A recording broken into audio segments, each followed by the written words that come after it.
could have given up, but you didn't. You could have stopped believing, but you didn't. You could have kept living their expectations, but you decided to make this life your own. And in turn, you're here.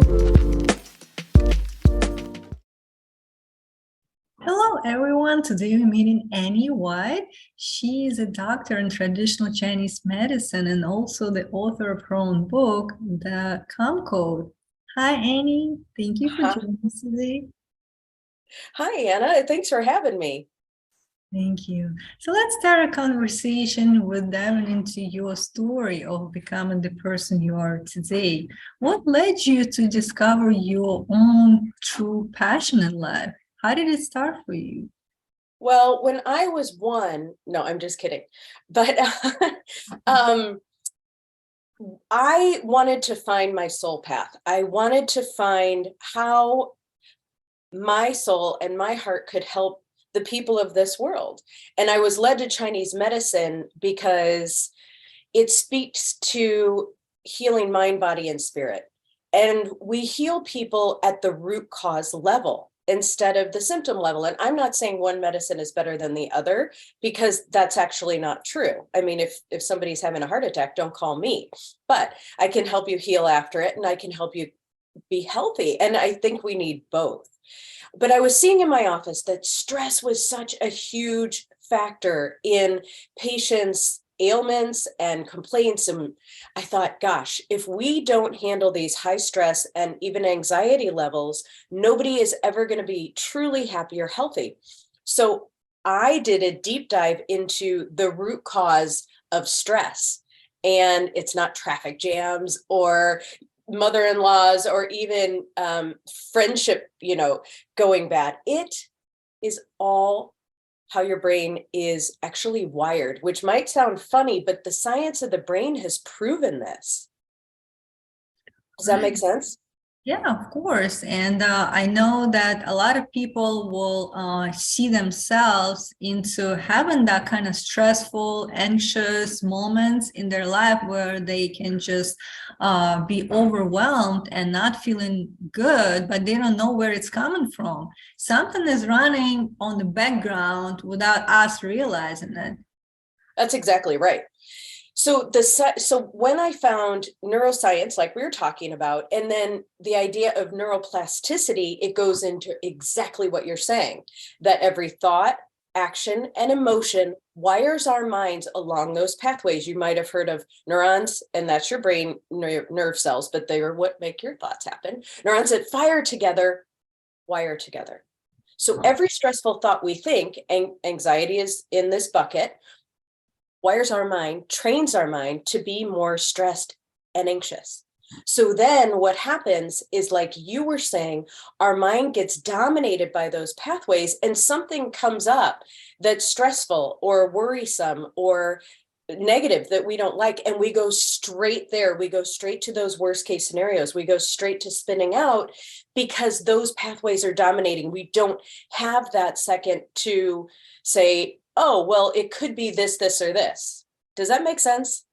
Yes, of course. And like you just mentioned, those neural pathways, they've been already kind of like a groundwork. It's been done before in the past. So somebody like instilled that either like through our childhood or maybe us doing certain things. We don't know where exactly we picked it up, but it is there. And it's actually affecting our lives in major ways. 100%. And from my own experience, it can be your childhood, it can be all the past experiences you were talking about, but it can even be going through a stressful time. Because if you think about it, and I went through this myself, which, I mean, I'm being really honest with you today, and I feel like I should be, but it's a little bit embarrassing because I'm the one who had been studying this for over a decade, right? And I still got to a horrible place myself. I went through it horrible couple of years, and every single one of those stressful, and negativity goes straight right along with stress, and we can talk about that in a second.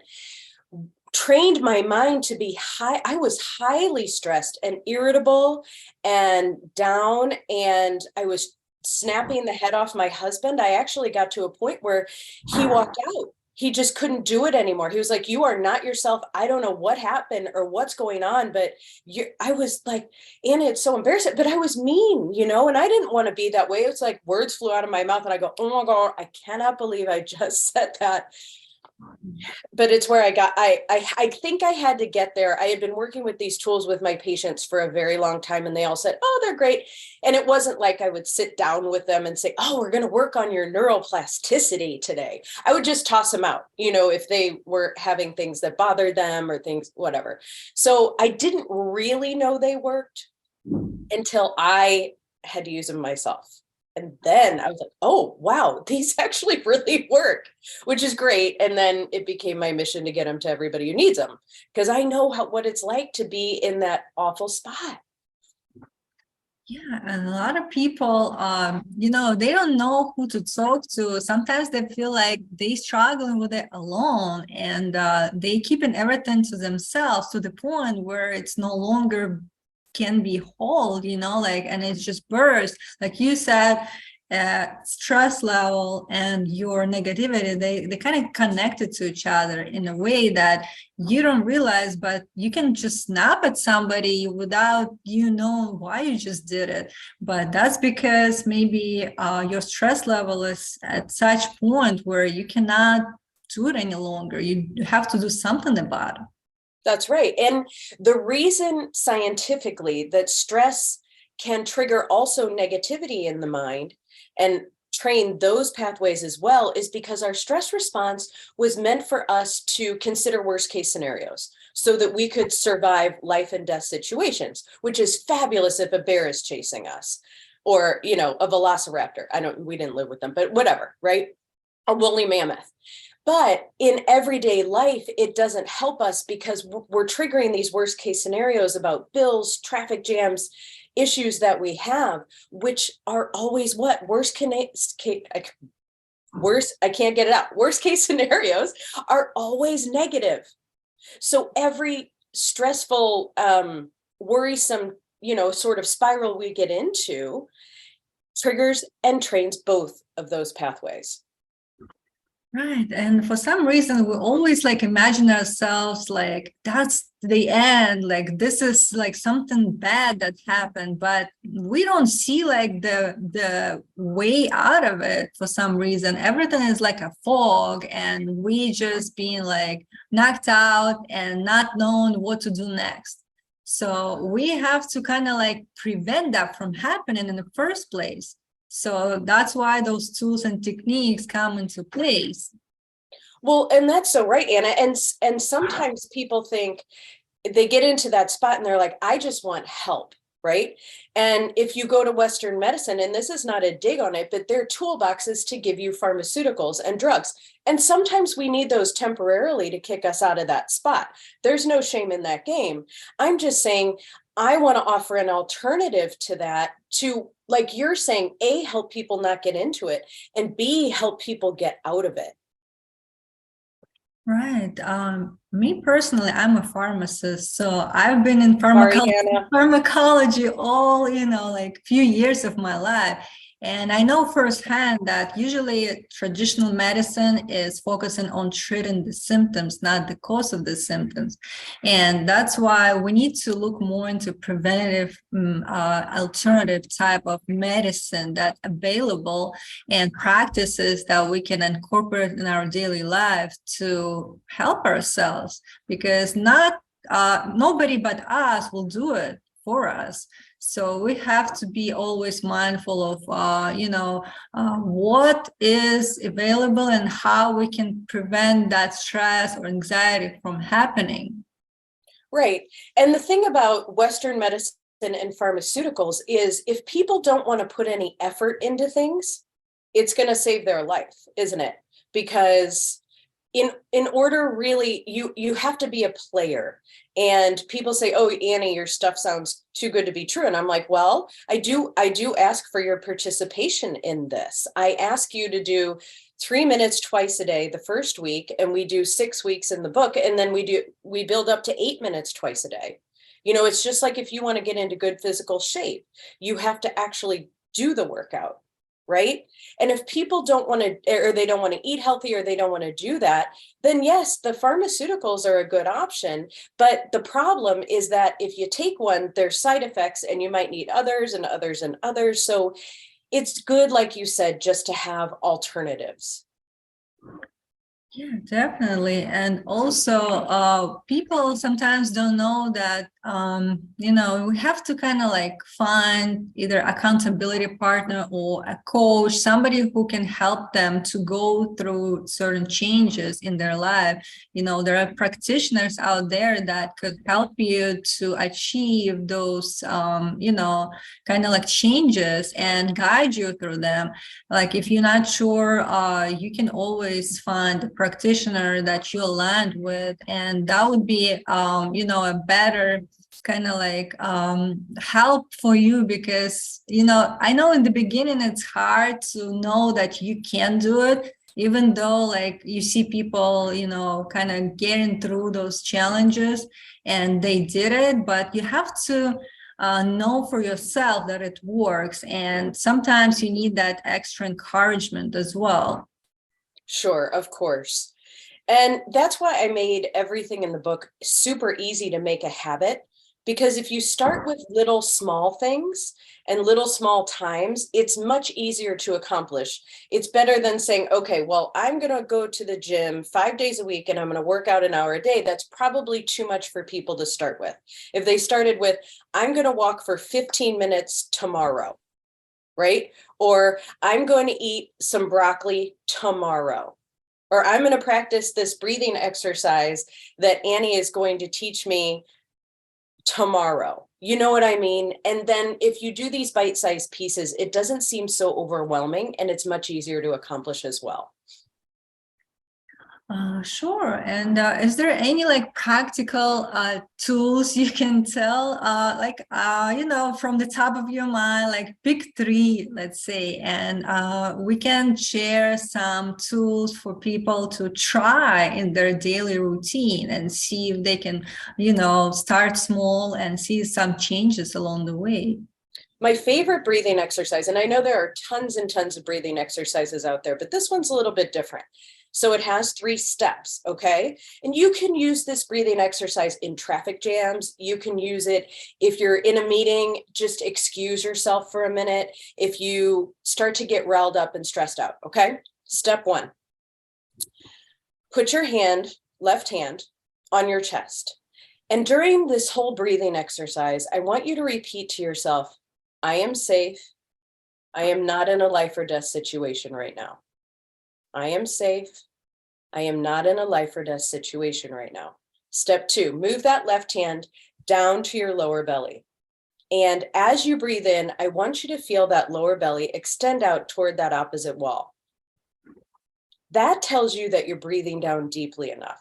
Step 3, take your right index finger and cover your right nostril. And I want you to breathe in and out only through your left nostril through the entire breathing exercise. Breathing in this way strengthens and activates your calm or parasympathetic nervous system, and it calms you down faster. Mm-hmm. And it's very, very effective if you try it. Now, obviously, you don't want to use both hands if you're driving, so you'll only use your right hand if you're driving. And so I call it, let's pick our nose the right way for stress, because it's a cute little way to remember we're not really picking our nose, but it looks a little bit like it. And I say the right way because it's on the right side, right? So that's a little way to remember. And if you do that for a minute to 2 minutes, maybe even 3 minutes, if you're really riled up, you're going to see a huge difference in your stress level and your nervous system reaction. And like you say, you can do it while you're driving. So sometimes we say like, there is no time for us to do any of those, but it's not true. You can find time, or you can make time every day. Again, like it's your choice. Are you choosing to do it? Exactly. Exactly. And this is a really easy one, and toss it in when you start feeling, I always say, if you start sensing your breath becoming shorter, closer together, and more shallow, start this exercise, because that means your stress response has set in and you need to get out of that stress response, that sympathetic nervous system response. So this will put you back into the calm one. Right. And we have to start our day with feeling calm and breathing right. And that's important actually. And it gives you more, energy, and also like refuels you to kind of be on the top of your game, like be the best that you can be. That's right. So that brings us to a second tool. And I have so many tools in the book. It takes you step by step through a 6-week process to train your mind. But this is another tool that I love, and I call it the magical morning mindset. Okay. So many times when we get really stressed out and we get into that pattern, our first thoughts of the day are, I have to do this, and this is going to go wrong. And what if they say this to me? Right? Okay. So let's turn that on its head. In the morning, before your feet even hit the floor, I want you to take at least 3 minutes and go through the upcoming day and imagine things going better than you ever expected. Because if you think about it, there is just a chance that things will go amazingly well as things will go horrible. But our stress response triggers us to consider those worst case scenarios. But let's consider best case scenario instead. Like, what if the presentation goes great? And I always say, like, what if I was nervous about this this interview today, and I woke up this morning, I said, oh, what if I blow it? What if I don't make any sense? You can go down that whole path. But instead, I like to say, and I put gratitude with it, because gratitude then further trains your mind to be calm and happy. But I say, thank you that this interview goes amazing today. Thank you that I get across and help as many people as possible, right?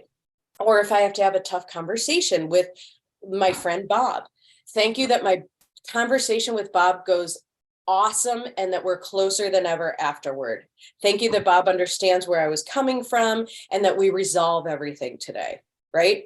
If it's something with your child and you're thinking about, oh my God, they're just going to throw a tantrum when I ask him to do XYZ, then you say, thank you that Bobby just does everything I ask him today, and he's happy and he's balanced, whatever you want to say. But you imagine the best case scenarios instead of the worst. And it doesn't matter whether these things can actually, whether you believe they can actually happen.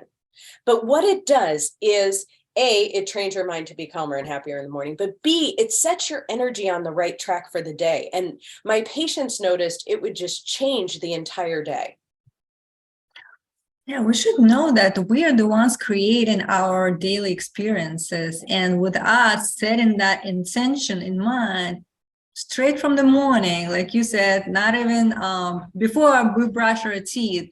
So we should think about how it could go well, or maybe imagining it already went well for today, for you, that certain type of event, or like meeting with a person, or anything that you plan. And again, like we can do it, but for some reason, or we tend to be more in the negative side of things and imagining like worst case scenario. So with us knowing that if we train our mind to be calm and to kind of expect good things to happen to us, this is what we will get. Well said. I mean, that's exactly right. I've always said the inner equals the outer, and a lot of people don't understand, or, but it's really true. Like, what is inside then materializes. Right. And also we should be kind of willing to help other people as well in the journey. So maybe like like spread the word on what tools are available, or how they can achieve certain goals in life with those type of techniques, or tips doing every day. And again, like with us having that in mind, that this is the life that we are creating by just first like going to the mental space and having everything in order there, then it will translate into physical as well. Definitely. And a lot of teachers along these lines have always said that manifestations or things that happen outside of you always happen in your mind or imagination first. Yeah, and like also there's some type of technique I've heard, like visualization, like when you try to just imagine that what if you already got what you have, like what you want to have, right? What if you're already that person with everything that you wanted, and you setting up those intentions and kind of like attracting that into your life in a way. Again, we don't know exactly what happens, but I know that it has its way to work somehow. Well, it does. I have a few tools in the book that utilize that. And what I wanted to bring to that conversation, there's so many visualization tools out there, but what I want people to think about is the things that you want aren't really things or people or events. It's the way that they're going to make you feel. So what I want you to do is start with those positive emotions first. I want you to target those positive emotions. Let's say, for example, a new relationship. Well, you don't really want how someone looks or their education, if they're funny. You don't want those things. You want how you're going to feel when you're with this person, how you're going to be in a relationship. You want to feel happy and excited and safe and respected. Anything that you can bring up, make a list. And then I want you, like you were saying, Anna, to get in the space that that already happened, right? And the emotions come first, because what we want to manifest is a life of those emotions, a life of those feelings, right? Because let's say we manifested someone who had all of the qualities, right? Even down to what, if we said what type of shoes they wear. But if they're nasty and they make us feel horrible and they don't respect us, then what point is there? Right? We don't really want those things. We want how we want to feel. And I love emphasizing that because I think it's so important. And I think it's missed in so many visualization techniques. And then another important aspect is what you were talking about, Anna, is it already happened. Right? So I love that you brought that up, and I completely agree. Yeah, and you're right about like how it makes us feel. That's the main purpose of why we actually want that to happen in the first place. So all we want is to achieve certain type of feelings, emotion that we know it's, feels good. So, and this is how we bring it artificially first in our mind, looking at the picture, how we feel, and then, we're doing it repeatedly, something good will happen, and maybe even better than you imagined. You don't know, but you should kind of like believe that this is that type of tool like will bring you to something, bring you to the place where you'll be more open to opportunities. 100%. And I take people step by step exactly how to do this. So if people are feeling confused, I mean, grab a copy of the book, which is less than a bottle of wine, and can like seriously transform your mind. But it can be very, very, very effective, like you're saying, because not only will it every single time, this is my thing, train your mind and wire your mind to become happy, but it will give you that life that you're looking for. It will help you manifest all of those things. And so many people use visualization, like Oprah, Henry Ford used it, Jim Carrey used it. There are tons and tons of examples. So It's not some woo-woo sort of thing. It's actually documented and it works. Right, a lot of successful people have something in common, and it always like come across when we hear about their stories. So there has to be something to it, and I think we should be willing to explore for ourselves. And again, without you trying, you would never know if it works or not, right? And we should see for ourselves how good it could be. Again, what there to lose anyway? That's right. Exactly. And it's not, I mean, it's not, I'll try this once and all of this is going to happen. It's got to be a consistent practice. And sometimes, if it's a big thing like a new relationship, it could take 6 months to a year. It really could. But if you're consistent with it and it happens, like you're saying, isn't that worth it? Yeah, definitely. I Yeah. mean, yeah, It's so better than ending up with another jackalope, right? I don't know what people are looking for, but yeah. yeah. And also with us kind of like having that practice to go into calm state, to meditate, to breathe right, and also have the visualization technique. I think we also train ourselves to be kind of like patient and still, and be first of all open to opportunities, and second choose in a more like calm manner, meaning like you're not sometimes you're not put on the spot to make a choice where you're not sure or you're afraid or you're anxious, but you are clear on what needs to be done and what you're trying to achieve, and it's kind of like creates more clarity for you, and that peace of mind, it gives you opportunity to make the better decision for yourself too. So again, like it seems like it's if you break it down like those small steps, you think they're not really that significant, but putting together and doing them consistently, that's what matters in the long run. And then you're going to see effect like could be a few months from today. That's 100% true. And I'm a why person, and if I'm getting to, I know you're a pharmacist, so you're very sciencey. But if I get too sciencey, just stop me, okay? But the reason that everything you said is true based on the science of the brain is because high stress, it causes alteration, and I'm going to even say maybe damage to a part of the brain called the prefrontal cortex. And what you were talking about is you can't make decisions. You can't be as creative. You don't have an objective view anymore. And this is why, because that part of your brain is not as functional, let's say, as it used to be. So in order to help that, you've got to decrease those stress levels.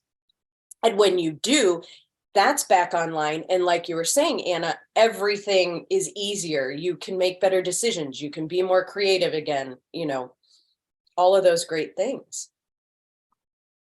Yes, and we don't know, I wish it would be taught like in school or some kind of education, like in the early stages of our development, but at least like with something that you know now, that we all know, like at this point of life, we can make that change. So we shouldn't be like thinking that this is who we are, nothing else, could change for us, but be willing to make those incremental changes, again knowing that it will take some time, but if you have that intention and you have that that vision of who you can be, so that's what you need to start today. You're not obligated being a person 5 minutes from now, like you can always change. 100%. I mean, I'll tell you quite honestly, if I hadn't done this, I would be divorced right now. And I mean, I'm not saying divorce is horrible. Sometimes people need to get divorced, but I like my husband, so I'm happy that that didn't happen. Right. So at least like right now, like we know that A lot of things are available, and with your book also, I'm gonna put the description in the episode with a link to your book. So if people want to like check out what are the tools that we were talking about in more detail, they can go and see it for themselves.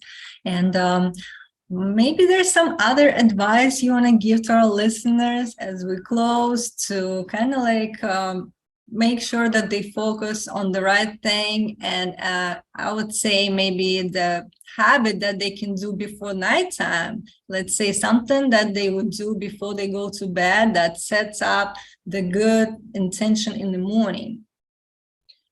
So many people these days are so stressed, and with social media and the news and everything coming at them. So at the end of each day, just a really simple practice could be, I give kindness to myself.